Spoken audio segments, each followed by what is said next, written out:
Bill Maher recently discussed Alex Jones being kicked off of several social media platforms. Bill was defending Jones, saying that he should have a right to speak. However, Bill's guests and his audience were clearly quite glad that Alex Jones had been kicked off of social media platforms like Facebook and YouTube. They were cheering, they were enthusiastic about it, and they defended the idea that Alex Jones should be kicked off of these different platforms. Whereas Bill was saying that if you're going to be a liberal, you need to defend the principle of free speech. And I believe he's right. Alex Jones, who is not my friend and who tells crazy lies about me, is thrown off Twitter, I think, and Facebook and a few other platforms. I think he's going to... Thank God! Well, if you're a liberal, you're supposed to be for free speech. That's free speech for the speech you hate. That's what free speech means. We're losing the thread of the concepts that are important to this country. Either you care about the real American shit or you don't. And if you do, it goes for every side. I don't like Alex Jones, but Alex Jones gets to speak. Everybody gets to speak. Sure, but he doesn't necessarily get to speak on Facebook or Twitter. No, I get that. If a guy goes out, and this is not opinion, if he engages in vile slander and fabrication about children who were murdered at Sandy Hook, and he harasses the parents of children who were murdered at Sandy Hook, that's not, you know what?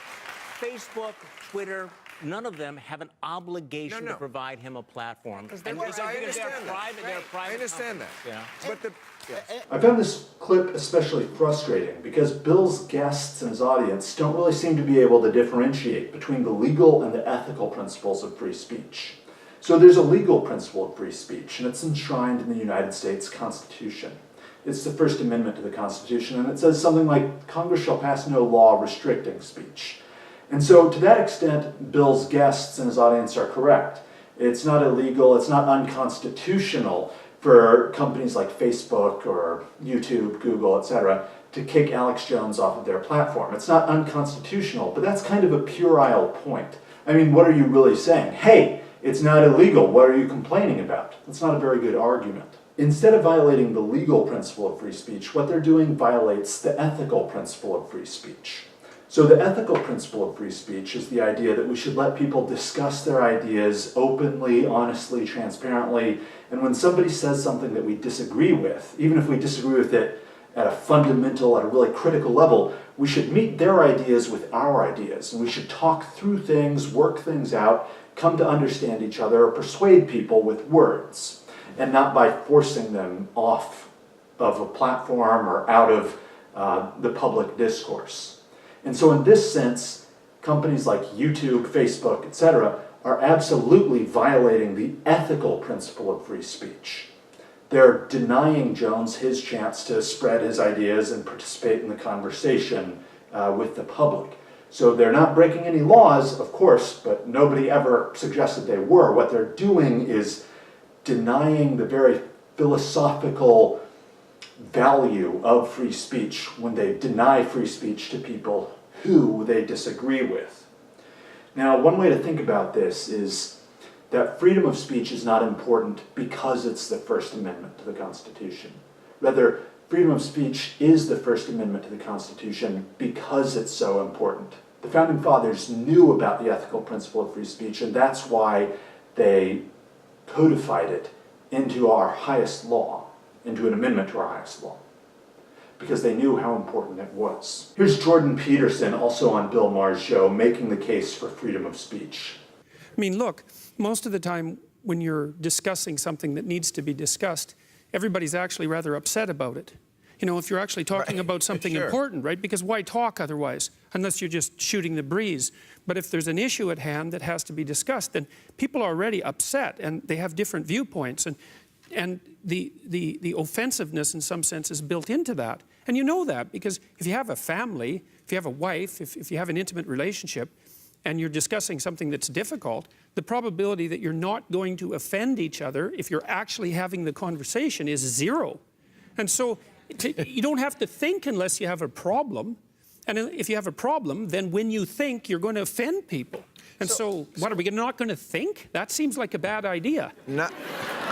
I can see three basic arguments for why Alex Jones should be kicked off of the internet, basically, for why he should be denied his voice in the public sphere of the internet. Let's go through the arguments and I'll explain why I don't find them convincing. Number one, Jones is offensive, and his conspiracy theories are offensive. So right off the bat, I want to say that I lack the language to express my contempt and hatred for someone who would harass and mock and vilify parents of children who had been recently murdered. I hope that goes without saying. But at the same time, while I acknowledge how horrible it is to have to subject these grieving parents to online abuse, while I acknowledge how horrible that is, I think about the counterfactual. What if there were crimes so horrific that we couldn't ask questions about them, that we couldn't accuse the government of secretly perpetrating them? What if there were crimes so horrible that we said that even disingenuous fantasists like Alex Jones were prohibited from talking about them or alleging that the government was behind them? See, evil men in power have been willing to do terrible things and blame those terrible things on a convenient scapegoat at many times throughout history. We don't even have to go back that far into history. Current events will suffice. There's a massacre of 43 students that happened in Mexico only a few years ago. And the Mexican government, officials in the Mexican government, are widely believed to be connected to the murder of those 43 students. There's the Beslan school massacre in Russia, and at least some newspapers and journalists allege that Russian government officials were connected to that incident, where school children were slaughtered purportedly by terrorists, but according to some newspapers and some journalists, the terrorists were working with elements of the Russian government. And of course there's also Tiananmen Square, and these are just Tiananmen Square where the Chinese government killed, among other protesters, student protesters who were protesting for democracy. These examples just come to the top of my mind for things within recent memory where governments have killed their own students. So it's not outside the realm of possibility that governments would kill their own students. Now, I want to be completely clear, I am in no way suggesting that Sandy Hook was a false flag or that the government perpetrated the attack on Sandy Hook or anything like that. I'm not even especially familiar with how Jones interprets that massacre. But what I am trying to get at, or the point I'm trying to convey, is that we should never deny anyone the ability to gather evidence of a conspiracy or of the government doing a terrible thing and then present that evidence to as wide an audience as possible. Because if the free marketplace of ideas works well, suppose Jones was onto something. He would gather his evidence, he would spread it, at least some reasonable people would look at it, they would spread it further and further and further, and that way the truth could come to be known if there was any dark secret truth to be known there. We don't want to deny people the ability to investigate or to ask questions about even the most horrific crimes. Because if we do deny them, we'll impede our ability to learn about possible wrongdoing being perpetrated by our government. So we have to be suspicious and we have to permit even cruel inquiries into horrible deeds so that we could catch and stop evil actors who may be committing these deeds against us, such as the examples I listed where other governments killed their own children. The second argument is that it's immoral to let companies make money off of the kind of conspiracy fantasies that Alex Jones tells people. Now, here Adam represents this point, this argument on Bill Maher's show. These companies, Facebook, YouTube, Twitter, these are the majority of time Americans spent on the internet, right? We're talking, for the internet, this is ABC, CBS, NBC, right? And they're making money off of him. They're running ads against him. So, I agree with you about free speech, and that's of concern to me as well. I also don't think those companies should be profiting off of what he's saying. Adam's basic argument is that we shouldn't let big companies make a lot of money off of these kind of immoral actions. And Adam has no problem with saying, hey, you can't make money off of these immoral actions. But why should he have a problem with that? Because here he's the moral judge. It's his morals that are being imposed on other people. So of course he would have no problem with it, but the other people might. And you can see that this will begin to break down when you ask, What would happen if there was a different moral arbiter? What if it's not you that's making the choice about what is moral or what isn't, but it's somebody else, and it's somebody who you disagree with? So what if shifting social trends say that now pornography is immoral? Now we see pornography as an expression of toxic masculinity, that we're reducing women to sex objects that can be purchased for money and exploited and shared with other people. And so pornography is immoral, so that's got to be banned. We can't let companies make money off of pornography. We can't let the internet or internet websites distribute it and so on. Or what if, this insert topic that the government cares about today here, what if suddenly that becomes immoral based on the moral sensibilities of whoever we permit to tell us what is or isn't moral?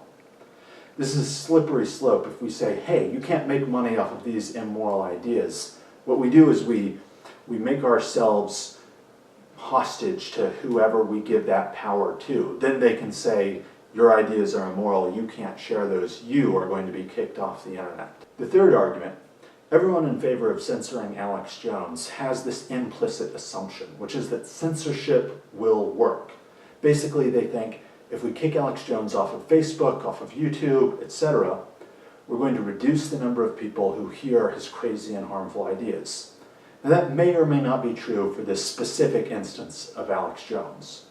But in the long run, I know that this idea won't work, and what it will do is lead us towards a dark, dystopian digital future. So what do I mean by that? There are competing technologies to companies like YouTube and Twitter, etc. There's distributed, decentralized versions of these things. So Mastodon is a competitor for Twitter. DTube or BitChute are competitors for YouTube, etc. And technologies like IPFS are going to enable decentralized, distributed platforms to replace what we currently have as our social media conglomerates. And when these distributed, decentralized systems come into power, when they solve monetization, they're going to immediately destroy and replace YouTube. Because you can imagine a decentralized YouTube where there is no company in charge of it, and nobody in control, and nobody can censor it. And if it solves the monetization problem, if it's paying out as much or more than YouTube to its content creators, this is going to be a network where there's no censorship, there's no restrictions. You could upload copyrighted content, you could upload pornography, you could upload whatever. And there would be no company behind it to kick you off of the platform. So of course people would go to this like mad. You could watch all the latest movies, etc. You could see all sorts of things that you couldn't see on YouTube, on these decentralized versions of YouTube. And so while that may sound good from a, hey, there's no censorship here kind of perspective, it doesn't take much imagination to realize the dark places that a decentralized YouTube, that an uncensorable YouTube can take us. So a very obvious example that just jumps right to mind is, what if you imagine someone in a third world country where laws barely apply and where there's not a ton of money? This person might be willing to make a living in this near lawless place by exploiting children in egregious ways and sharing those videos on the decentralized YouTube. They'd be able to make money from it as pedophiles worldwide essentially paid them. And it would encourage them, it would give them a profit motive to abduct and abuse, potentially worse, children. Like, this is the kind of dark dystopian future that decentralized versions of YouTube, uncensorable versions of YouTube would permit. And if you think about it, banning Alex Jones, who has 1 million followers, let's say, banning Alex Jones, he's not going to quit and go home and hang up his microphone. Or if he does, there'll be another person who realizes there's a market for conspiracy theories. So these people aren't going to go away. You're not going to stop by banning them from your platform. But what you are going to do is accelerate the rise of the decentralized, uncensorable competitors to things like YouTube. What you are going to do is promote these things. You're going to send the Alex Joneses of the world there, and they're going to run their podcasts and their network off of the decentralized version. And you aren't going to be able to control anything, and you're going to send 1 million people there as well. And that's going to build those networks stronger, it's going to build them faster, it's going to accelerate the dystopian future I was outlining for you. So censorship won't work, and attempting to censor people will accelerate a nightmare scenario in the future. Which is another reason why we should not censor people like Alex Jones from the popular web. Ultimately, human beings have 2 ways to resolve conflicts. One is speech, and the other is violence. Now, speech can be slow, it can be difficult, and it can be offensive, and it's not guaranteed to work. But the alternative is violence, and speech is better than violence. We shouldn't be afraid of bad ideas or even people acting in bad faith and telling lies. Instead, we should meet them with the truth. We should allow people to speak, and we should talk with them when we disagree. If you enjoyed this video, then please let me know by clicking the like button. If you'd like to see more content in a similar style, then go ahead and click subscribe. Thanks for your time.